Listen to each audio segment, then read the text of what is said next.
From vacuuming our floors to exploring distant planets, robots are changing the game in amazing ways. They're not just in factories making our favorite toys and cars.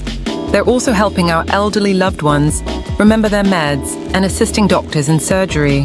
Robots are smart machines that are designed to help people in many different ways.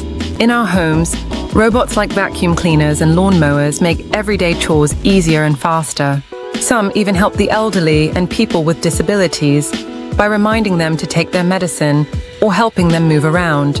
In schools, educational robots help children learn subjects like math, reading, and computer coding in a fun and interactive way. In the medical field, robots assist doctors during surgeries and help nurses deliver medicine to patients in large hospitals. Robots are also used in space exploration.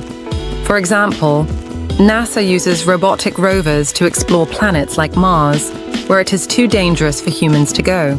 In factories, robots help build cars, pack food, and make toys, allowing companies to work more efficiently and safely. These machines are designed to do tasks that are too hard, too boring, or too dangerous for humans. Robots are truly amazing, and as technology keeps improving, they will continue to play a bigger role in making our lives better and easier. As technology evolves, the impact of robots in our lives will only grow. Let's celebrate how these smart machines make our lives easier, safer, and more fun. For more educative content, remember to like, share, and subscribe to our channel.